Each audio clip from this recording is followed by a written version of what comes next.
नमस्कार साथियों, मैं चंद्रशेखर एग्जामपुर के ऑनलाइन प्लेटफॉर्म में आपका स्वागत करता हूं। चलिए न्यूज इन शॉर्ट की तैयारी न्यूज इन शॉर्ट में देखते हैं किस विषय पर हमें बात करना है। उससे पहले 45% एग्जामपुर अपने सभी कोर्सेज पर 45% का डिस्काउंट दे रहा है और ये डिस्काउंट आप सभी प्राप्त कर सकते हैं अपनी तैयारी के लिए, चाहे किसी भी कोर्स से संबंधित आप क्यों ना लेना चाहते हैं या कोई भी कोर्स क्यों ना खरीदना चाहते हो। इसके अलावा आप लोगों के लिए एक और महत्वपूर्ण जानकारी है कि 5 फरवरी को मैराथन शुरू हो रही है शाम 9 बजे से, यानी कि 9 PM से लेकर के 9 AM तक। ठीक है, AM तक ये लगातार 12 घंटे चलने वाली है। ज्योग्राफी अमन सर करवा रहे हैं, भारत के विश्व के महाद्वीप। रोहित सर ये आपातकालीन प्रावधान करवा रहे हैं। मैं आर्थिक सुधार से संबंधित जो बातें हैं उसको कराऊंगा, इकोनॉमी से संबंधित और इकोनॉमी विषय को लेकर के। योगेश सर हैं, ये कथन और निष्कर्ष जो सीसेट में पूछा जाता है उससे संबंधित बातों को डिस्कस करेंगे। चलिए, तो यहां तक बातें क्लियर है। अब बात कर लेते हैं हम अपने विषय की। तो दरअसल ये टाइम्स ऑफ इंडिया में प्रकाशित हुआ है ये खबर, और टाइम्स ऑफ इंडिया में ये बातें बताई गई हैं कि हमारे प्रधानमंत्री ने राष्ट्रीय महिला आयोग के 30वें स्थापना दिवस के अवसर पर एक सभा को संबोधित किया हमारे प्रधानमंत्री ने, और संबोधित करते हुए उन्होंने ये कहा कि राष्ट्रीय महिला आयोग के विस्तार की आवश्यकता है और समय ऐसा आ गया है कि हमें विस्तार करने की आवश्यकता है। तो टाइम्स ऑफ इंडिया का ये स्क्रीनशॉट है जो उसमें न्यूज प्रकाशित हुई है, NCW national commission for women. ठीक है, चलिए अब कॉन्टेक्स्ट की बात कर लेते हैं। तो कॉन्टेक्स्ट ये कहता है कि प्रधानमंत्री ने NCW का दायरा बढ़ाने की आवश्यकता पर बल दिया, और यह कब कहा है तो 30वें स्थापना दिवस पर आयोजित, यानी 31 जनवरी को इसका 30वां स्थापना दिवस मनाया जा रहा था, और उसी अवसर पर उन्होंने कहा कि इसकी विस्तार की हमें आवश्यकता है। अब कारण क्या है, तो महिलाओं की बढ़ती जरूरतें, महिलाओं की लगातार जरूरतें बढ़ती जा रही हैं, और इससे संबंधित चीजों को ध्यान में रखते हुए महिलाओं से संबंधित मुद्दों को भी बढ़ने की संभावना है। दूसरी बात, आत्मनिर्भर भारत अभियान शुरू किया गया है। आत्मनिर्भर भारत अभियान के कारण से महिलाओं की विकास में भागीदारी बढ़ती जा रही है। विकास में भागीदारी बढ़ने के साथ साथ महिलाओं की क्षमता का विकास भी हुआ है। इसके अलावा महिलाओं से संबंधित मुद्दों की संख्या में भी वृद्धि हुई है, चाहे कार्य प्लेस पर, वर्क प्लेस पर उनके साथ यौन हिंसा, ठीक है, इस तरह की घटनाएं, हो सकता है कि भेदभाव, इस तरह की घटनाएं लगातार बढ़ती जा रही हैं। तो इन सभी घटनाओं और इन सभी मुद्दों को देखते हुए, और उन मुद्दों को, चूंकि उनकी आत्मनिर्भर भारत की वजह से विकास में भागीदारी बढ़ रही है, आर्थिक क्षमता उनकी बढ़ रही है, और क्षमता बढ़ रही है तो भेदभाव के आंकड़े भी बढ़ेंगे, उनसे संबंधित मामलात भी बढ़ेंगे।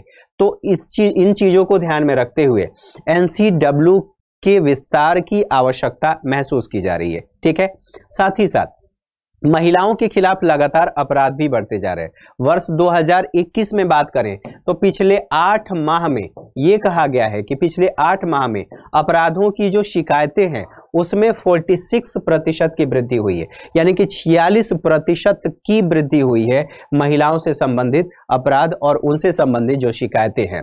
अपराध में क्या क्या, जैसे घरेलू हिंसा की बात कर लीजिए, घरेलू उत्पीड़न की बात कर लीजिए, दहेज उत्पीड़न की बात कर लीजिए, कार्यस्थल पर यौन उत्पीड़न की बात कर लीजिए, यौन हिंसा और यौन हिंसा की कोशिश और यौन हिंसा भी करना, ये सारी चीजें। साइबर अपराध में महिलाओं के जो फोटोज हैं या फिर साइबर के माध्यम से उन्हें धमकी देना, आपत्तिजनक बातें कहना, इत्यादि इत्यादि सारी चीजें बढ़ती जा रही हैं।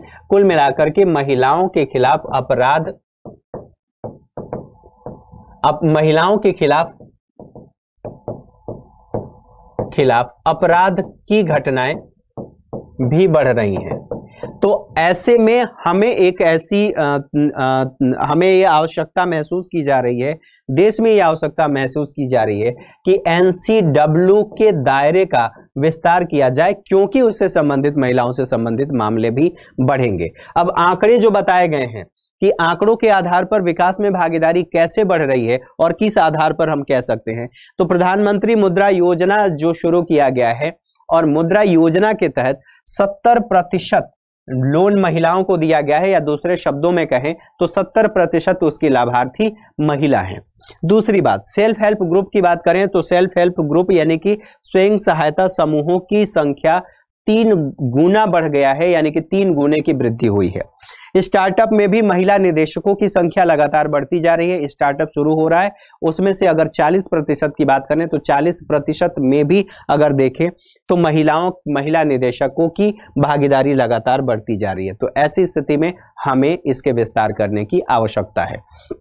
ये इस बात का प्रमाण है कि जो महिलाओं की आर्थिक भागीदारी है वो लगातार बढ़ रही है। अब राष्ट्रीय महिला आयोग के बारे में बात करूं तो 31 जनवरी 1992 में इसकी स्थापना हुई थी और राष्ट्रीय महिला आयोग अधिनियम 1990 के तहत इसकी स्थापना हुई थी। स्वरूप क्या है, तो स्वरूप के बारे में बात करें तो एक वैधानिक संस्था है और इसकी संरचना की बात करें तो एक अध्यक्ष जो केंद्र सरकार द्वारा नामित होता है और एक सदस्य सचिव होता है और 5 अन्य इसमें सदस्य होते हैं। इसका उद्देश्य क्या है, तो महिला अधिकारों की सुरक्षा करना, समानता एवं समान भागीदारी हेतु सक्षम बनाने का प्रयास करना। महिलाओं को कार्य क्या है, तो कार्य कानूनी सुरक्षा उपायों की समीक्षा करना जो महिलाओं के संवैधानिक अधिकारों से संबंधित है और उसके साथ साथ सिफारिश करना उपचारात्मक विधायी उपायों के बारे में, शिकायतों का निवारण भी करना और शिकायतों के निवारण के लिए सुगम बनाना जिससे कि महिलाएं अपनी शिकायतें दर्ज करा सकें।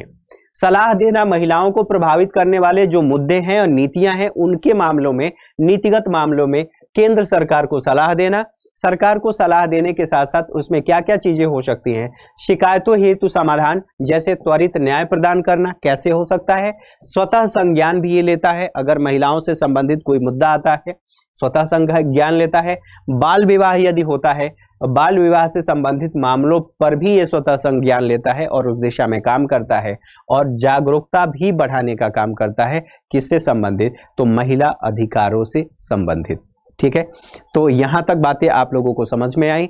अगली क्लास में हमारी मुलाकात होगी 5 फरवरी को मैराथन होने वाला है, शाम 9 बजे से लेकर के सुबह 9 बजे तक, तो आप उसमें जरूर आएं। आप सभी का स्वागत रहेगा। नमस्कार, ढेर सारी शुभकामनाएं, आपका दिन शुभ हो, मंगलमय हो।